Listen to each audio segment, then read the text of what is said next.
하나님 말씀은 히브리서 12장 1절 2절 보겠습니다. 히브리서 12장 1절 2절 봉독해 드립니다. 이러므로 우리에게 구름같이 둘러싼 허다한 증인들이 있으니 모든 무거운 것과 얽매이기 쉬운 죄를 벗어버리고 인내로서 우리 앞에 당한 경주를 경주하며 믿음의 주요 또 온전케 하신 이인 예수를 바라보자. 저는 그 앞에 있는 즐거움을 위하여 십자가를 참으사 부끄러움을 개의치 아니하시더니 하나님 보좌 우편에 앉으셨느니라. 아멘. 사람이 무엇을 보는가가 굉장히 중요합니다. 사람들은 돌이나 꽃이나 화분을 좋은 쪽을 보려고 이리저리 돌리면서 보기 좋은 쪽을 고릅니다. 그런데 왜 사람은 안 좋은 면을 보려고 아이를 쓸까요? 분명히 그 사람에게 좋은 면이 있는데도 불구하고 우리는 안 좋은 면을 찾아냅니다. 어떤 것을 어떻게 보느냐, 그것은 굉장히 그 사람에게 중요한 것입니다. 성경 인물들과 관련돼서 짧은 픽션의 이야기 가운데 이런 내용이 있습니다. 어느 날 천국에서 아브라함이 요셉에게 물었습니다. 요셉아, 애국으로 팔려갈 때 기분이 어땠냐? 그러자 요셉이 사실은 굉장히 기분 좋았습니다. 아브라함이 깜짝 놀라서 물었습니다. 노예로 팔려가는데 뭐가 그렇게 기분이 좋던가? 구덩이에 빠졌을 때 형들 손에 의해서 죽을 줄 알았는데 목숨이 살아났거든요. 그래? 그런 보디발의 아내에게 모함을 당했을 때는 어땠는가? 그러자 요셉이 아니 돈이 많은 이쁜 여자가 저에게 매력을 느꼈다고 생각하니 굉장히 기분이 좋았어요. 마지막으로 아브라함이 그 유혹을 견디기 어렵지 않았는가 이렇게 물었습니다. 그랬더니 요셉이 제가 아무리 모자라도 애굽의 총리와 장관의 쾌락을 바꿀 필요가 있을까요? 픽션의 이야기지만 성경을 통해서 보듯이 요셉은 어떤 상황에서도 하나님이 주신 꿈을 믿고 살았습니다. 하나님이 주신 꿈을 기억하고 하나님만을 바라보며 요셉은 자기에게 온 고난을 이겨낼 수가 있었습니다. 우리도 고난과 어려움이 닥칠 때 하나님을 바라보며 하나님이 주신 말씀과 약속을 기억해야 될 것입니다. 독일의 나치 수용소에 수감되었다가 극적으로 살아남은 네덜란드의 코리 텐품 여사가 이런 말을 남겼습니다. 기차가 캄캄한 터널 속으로 들어가 어두워졌다고 해서 기차표를 버리거나 기차에서 뛰어내려서는 안 되는 거 아시죠? 조용히 앉아 기관사를 믿고 기다리면 잠시 후 터널 밖 밝은 세상을 볼 수 있습니다. 이 말은 어려움과 절망이 나를 둘러싼다고 해도 결코 낙심하거나 실망해서는 안 된다는 말입니다. 터널을 지나면 빛이 기다리고 있기 때문이죠. 아무리 긴 겨울도 봄은 오고 아무리 긴 터널도 끝이 있듯이 우리에게 어떤 시련이 있어도 그것은 반드시 오고야 마는 것입니다. 때로 우리에게도 고통과 어려움의 터널이 생기면 그 어려움의 터널은 잠깐인 것입니다.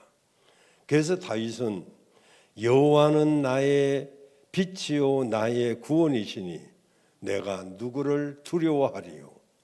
여호와는 내 생명의 능력이시니 내가 누구를 무서워하리요.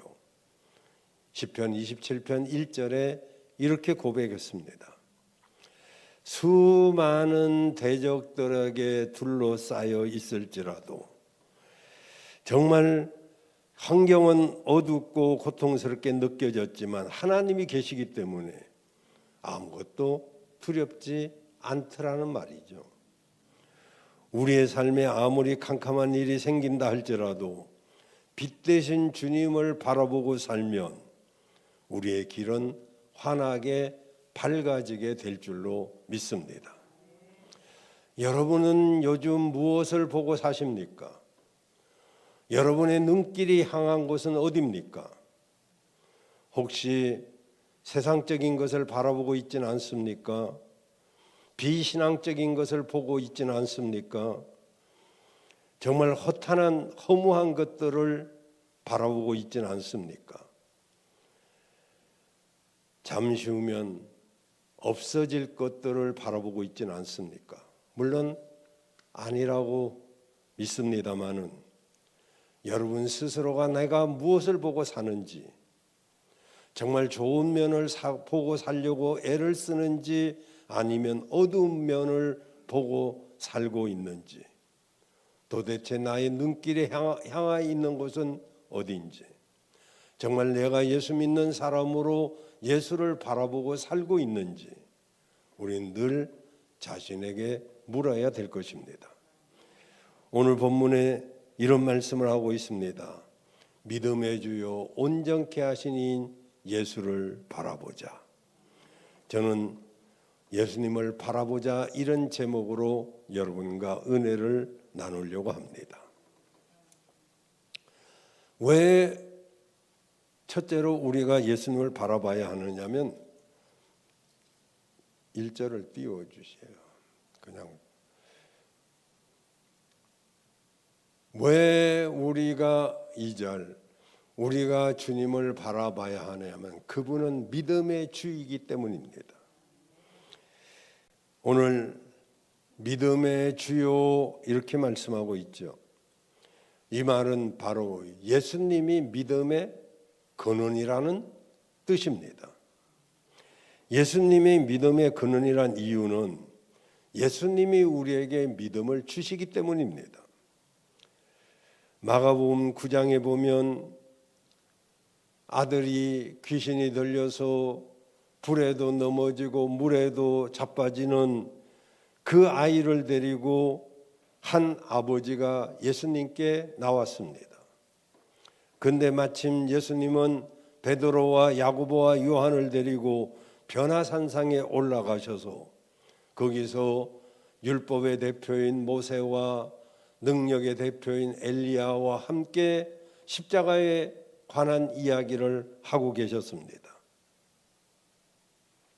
그러자 산 아래에 있었던 9명의 제자들은 그 귀신 들린 아이를 향하여 귀신을 내어 쫓으려고 애를 썼지만은 귀신이 쫓겨나지 않았습니다. 그 제자들을 보고 있는 아버지는 낙심이 되었습니다. 한참 후에 예수님이 오셨는데 22절에 보면 귀신이 그를 죽이려고 불과 물에 자주 던졌나이다. 그러나 무엇을 하실 수 있거든 우리를 불쌍히 여기사 도와 주옵소서. 제자들이 하는 것을 보고 이 아버지는 정말 믿음이 다 사라져 버렸어요. 정말 불신이 가득해졌습니다. 그런 그에게 주님은 이렇게 말씀하십니다. 23절에 할 수 있거든이 무슨 말이냐? 믿는 자에게는 능치 못할 일이 없느니라. 우리가 믿음 하는데 그 믿음의 출발점이 바로 주님으로부터 시작이 되더라는 것입니다. 에베소서 2장 8절에 보면 너희는 그 은혜를 인하여 믿음으로 말미암아 구원을 얻었나니 이것이 너희에게서 난 것이 아니요 하나님의 선물이라. 우리에게 있는 믿음은요, 하나님께서 주신 선물이라고 성경은 분명히 말씀하고 있습니다. 물론 이 믿음은 예수님이 나의 모든 죄를 용서하시고 나의 모든 형벌과 저주를 담당하사 나를 하나님의 백성, 천국 백성으로 삼아 주셨다는 것을 믿는 것을 의미합니다. 그래서 우리는 이 믿음이 굉장히 소중한 것이죠. 그럼 예수님이 나에게 이렇게 해주신다는 믿음의 시작은 어디서 나온 것일까요? 고린도전서 12장 3절에 보면 이 믿음은 성령으로 출발된다고 말하고 있습니다. 바로 하나님의 영이 아니면 예수를 누구든지 주라고 할 수가 없다라고 말씀하고 있습니다. 우리는 종종 나는 예수님을 믿는다라는 말을 합니다. 그래서 그 믿음으로 예수님을 믿으십시오라고 말을 합니다. 표면적으로 볼 때는 내가 예수님을 믿기로 결단해서 예수님을 믿습니다. 예수님을 나의 구주로 내가 받아들였습니다. 그런데 내가 그런 결심을 하고 결단한 것은 이미 내 안에 계신 성령께서 그렇게 내 마음을 움직였다고 성경은 말씀하고 있는 것입니다. 그러니까 분명히 내가 믿었고 내가 믿음을 가진 것처럼 우리는 생각하지만 성령이 아니면 누구든지 예수님을 주라고 할 수 없는 줄로 믿습니다. 물론 말로 할 수 있겠죠.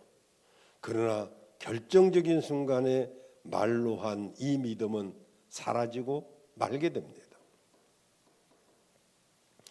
그렇습니다. 예수님은 나로 하여금 예수님을 믿게 하시는 분입니다. 그리고 그 믿음대로 되도록 모든 것을 준비하고 계시는 분이시기도 합니다. 우리가 예수를 믿으면서 가장 많이 듣는 것이 예수 믿으면 천국 간다는 말이죠. 주님은 제자들에게 천국의 거처를 내가 예비하러 가겠다라고 말씀까지 하셨습니다. 요한복음 14장 1절에 보면 너희는 마음에 근심하지 말라. 하나님을 믿으니 또 나를 믿어라.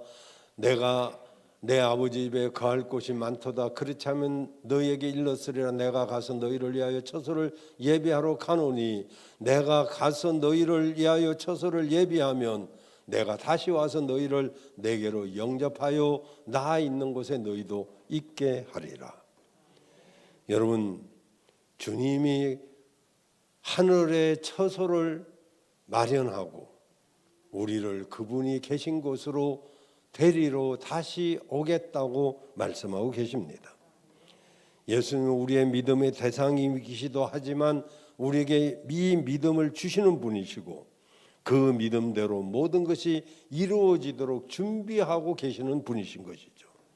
그러기에 예수님은 믿음의 근원이 되시는 것입니다.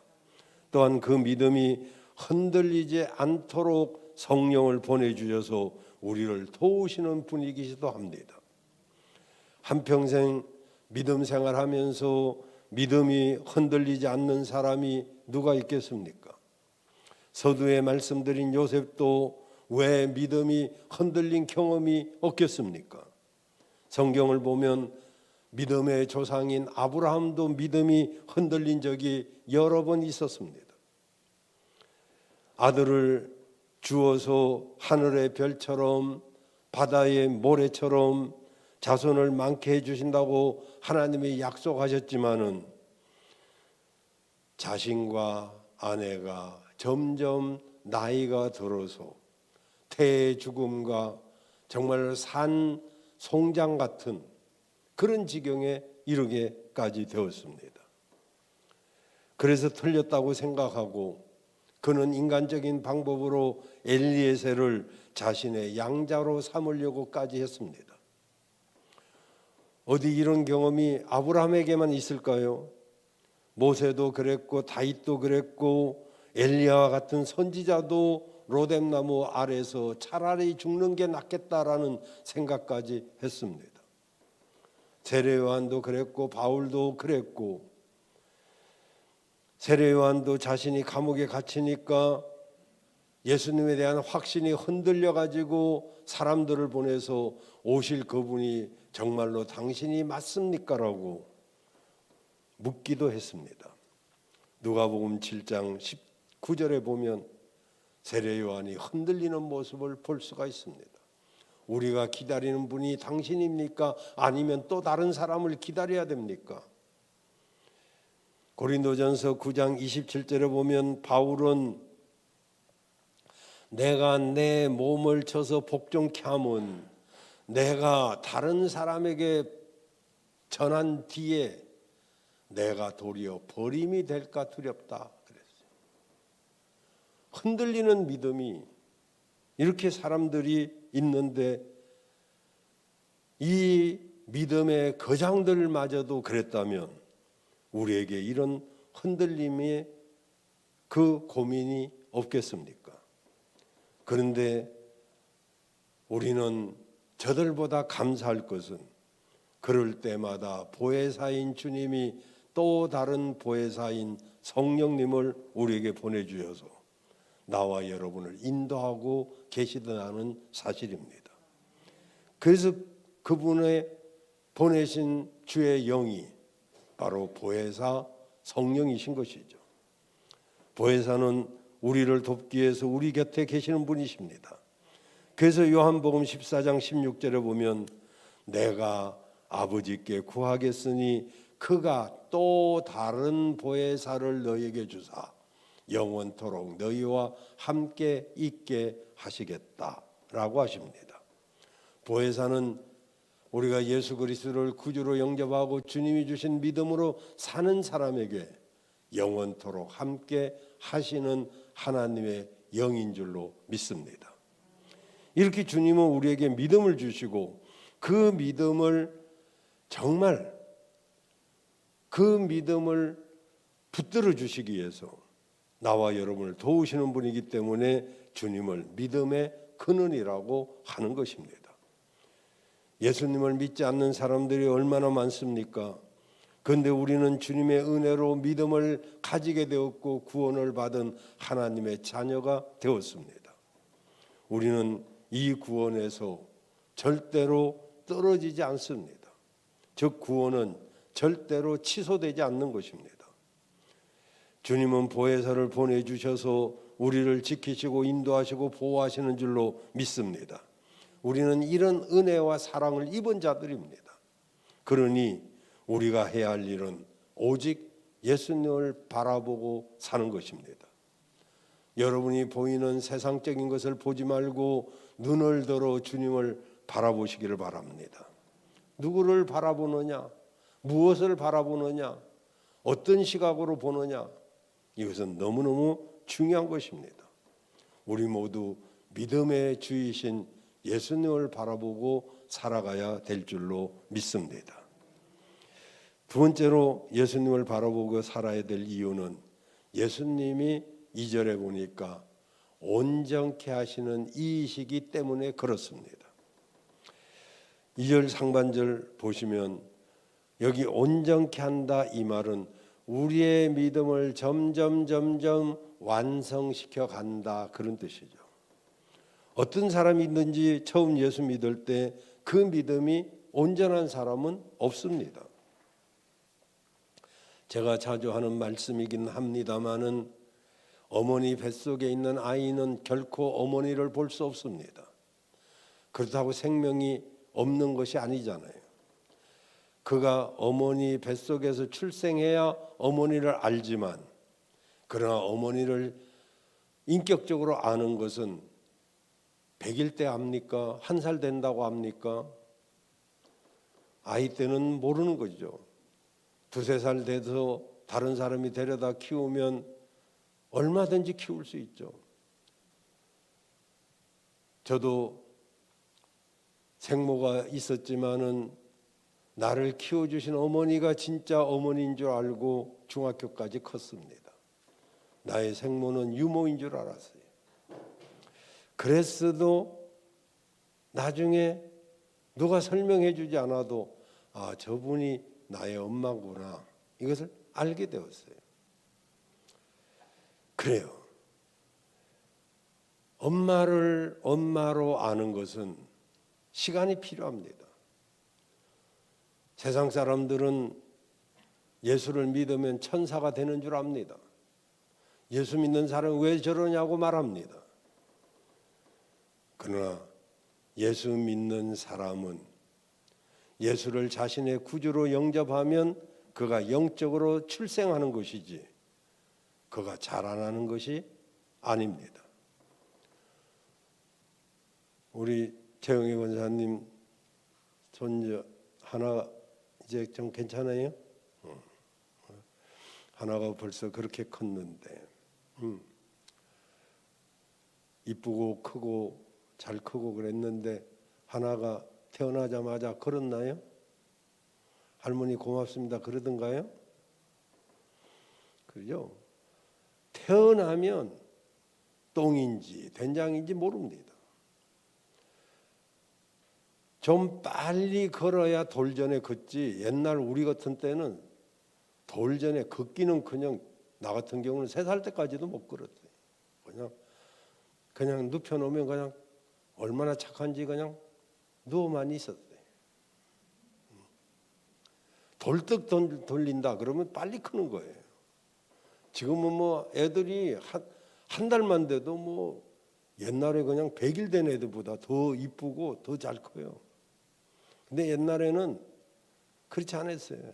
뭐 명지털이 가득해갖고 이게 진화가 덜 돼가지고 싸울 때도 그러잖아요. 이 명지털도 안 벗어진 놈이 그거 달라들고 가짱캐 그런다고 막 그러잖아요.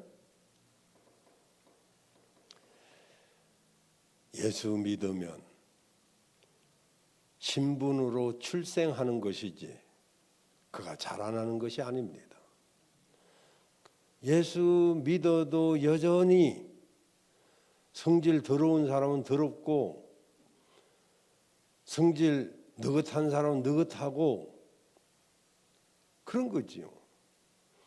그가 믿음의 주요 온전케 하시는 이 예수님을 바라보고 성장해야만 어느 날 지 혼자 설 수가 있게 되고, 그리고 한 걸음 한 걸음 걷다가 어느 날 이제 뛰기 시작하고, 뛰어다니다가 이제 철이 들으면 어른들을 알아보고, 그리고 자기 할 일을 목표도 세우고 가게 되는 것이죠.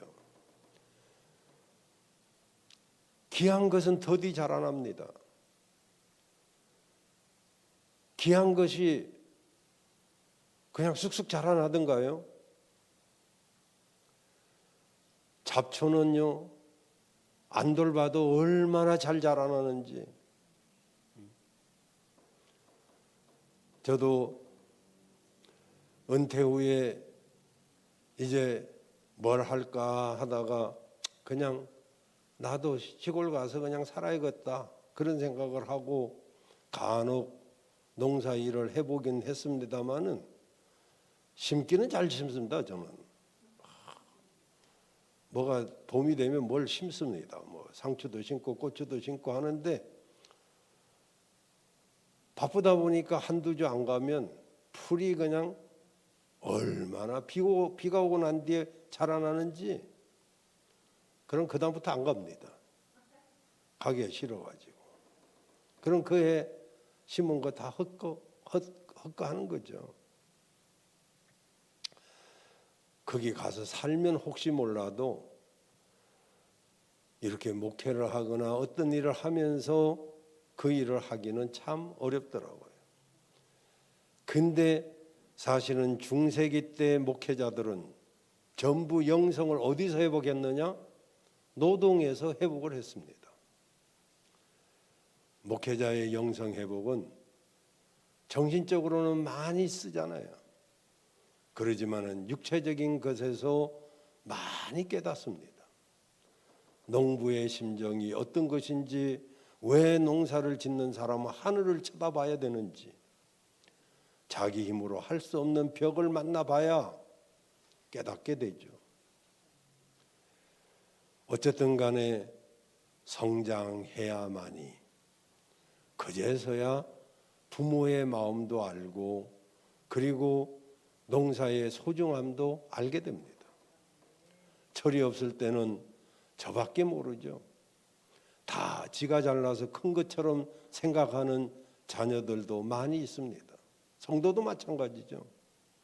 다 성장하고 나니까 예전에는 아빠 하면은 무엇이든지 못하는 것이 없고 능력이 있어 보이고 좋아 보였는데, 어느 날 보니까 초라하고 작아 보이고 못하는 것도 많구나, 이걸 알게 되고. 그런데요, 그렇게 자라는 데는 세월이란 게 필요했던 거죠. 그 어릴 때 뛰놀던 운동장이 왜 그리 작아 보이는지, 왜 그리 학교가 조그만한지, 그렇게 넓었던 운동장, 그렇게 커 보였던 학교가 지금 가보면 코딱지만해요. 여러분, 우리는 아브라함이나 모세나 다윗 이런 사람들의 믿음을 보면 깜짝 놀랍니다. 야, 저들의 믿음을, 히브리서 11장을 보면 어떻게 저런 믿음이 있었을까? 창세기 22장에 보면 아브라함이 하나밖에 없는 아들, 물론 둘이에요. 이스마엘이 있긴 합니다만 약속의 아들이 아니고, 약속의 아들 그 하나를 모리아산에 드리라고 했을 때 정말 그 밤새 고민하지 않고 어떻게 아침에 일찍 일어나서 모리아산에 가서 번제로 드릴 수가 있었을까? 나 같으면 절대 못할 일들이 성경에 많이 기록되어 있습니다. 아브라함이 하나님 말씀에 순종해서 갈대아 우르를 떠나서 가나안 땅에 갔지만은, 그는 흉년을 만나서 여러 번 넘어지고 쓰러지고 마누라까지 팔아먹고, 그런 고비고비를 넘겨서 드디어 창세기 22장에 그는 흔들리지 않는 믿음의 사람으로 온전해지고 있는 것을 우리가 볼 수가 있습니다. 그러니까 지금 어려도, 지금 넘어져도, 지금 힘들어도 실망할 필요가 없는 것은 바로 온전케 하신 이인 예수님이 나의 구주이시기 때문에 그렇습니다. 그래서 우리는 그분을 바라봐야 돼. 야곱은 어떻습니까? 그는 자기 이익을 위해서는 남을 속이는 일을 스슴치 않았습니다. 모세는 어떻습니까? 하나님의 부름을 받았지만은 여러 가지 핑계를 대면서 하나님의 일하기를 거절했습니다. 그래서 하나님을 화나게까지도 했습니다. 다윗도 마찬가지입니다. 심지어 믿음의 선지자 엘리야는 낙심하여 차라리 나 자살하겠다, 내 생명 걷어가 달라, 이렇게 말하기까지 했습니다.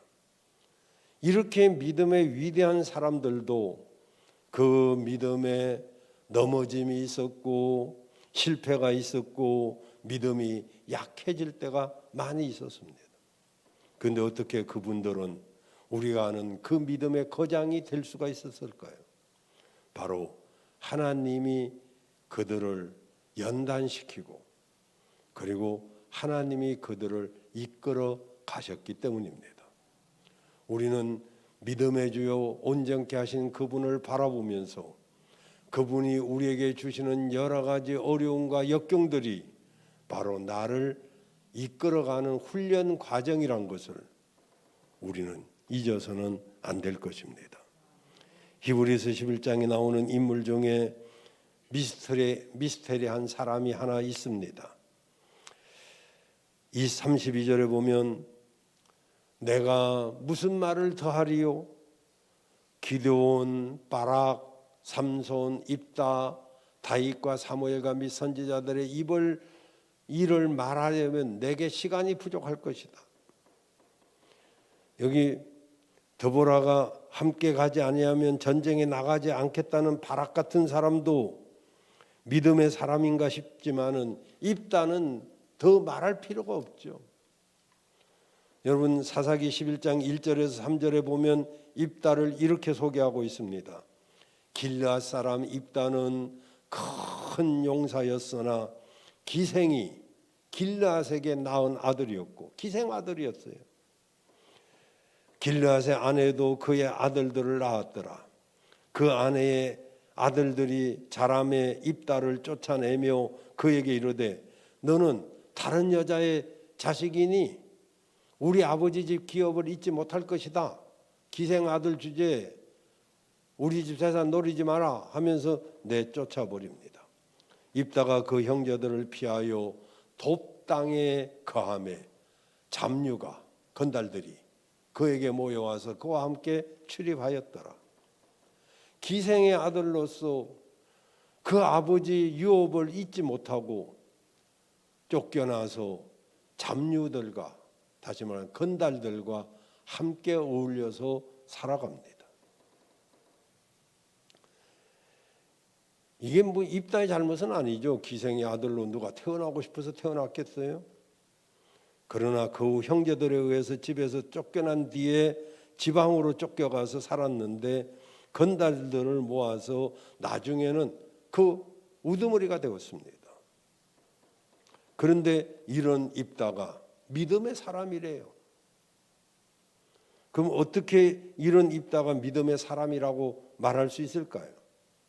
후에 이스라엘이 암몬 자손의 공격을 받아 이제 그들을 이끌 만한 리더가 없으니까 결국은 건달들을 이끈 경험이 있는 그 입다를 이제 지도자로 추대를 하게 됩니다. 암몬 사람들의 잘못을 출애굽할 때부터 이제 입다는 조목조목 정말 요약해서 그들의 죄를 잘못을 지적합니다. 언제 입다가 공부를 해서 그 정도의 실력을 갖췄는지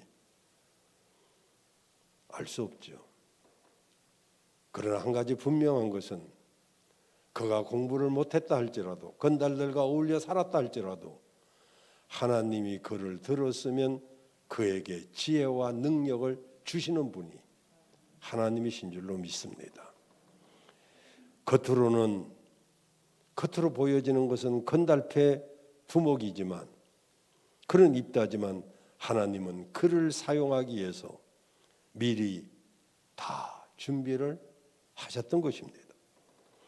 연단시키고 훈련하면서 조직을 어떻게 이끌어 나갈 것인지 마치 요셉이 감방 안에 들어가 있을 때 남들이 볼 때는 재수요 볼품없는 이방인이지만은 그러나 그는 왕의 감옥에 간수장 이상으로 일을 하면서 경제범으로 들어온 사람, 정치범으로 들어온 사람, 폭력범으로 들어온 사람, 억울하게 누명 쓰고 들어온 사람, 많은 사람들을 보면서 그는 이미 정치를 다 마스터한 것이죠. 학교 가서 배운다고 다 배운 것입니까? 저는 교육자들한테도 그런 말씀을 분명히 드렸습니다. 신학대학교 나왔다고 목회할 생각하지 말라고. 고난대학, 훈련대학을 나오지 않으면 그 목회는 성공할 수 없다고. 그래요.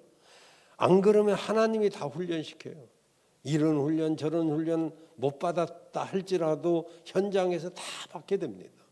여러 가지 어려움들 별의별 일들을 겪으면서 그가 다듬어지고 그래서 점점 부족하지만은 온전해지도록 하나님께서 이끄시기 때문에 우리는 그분을 바라봐야 되는 것이죠. 여러분, 주님을 바라보시기를 바랍니다.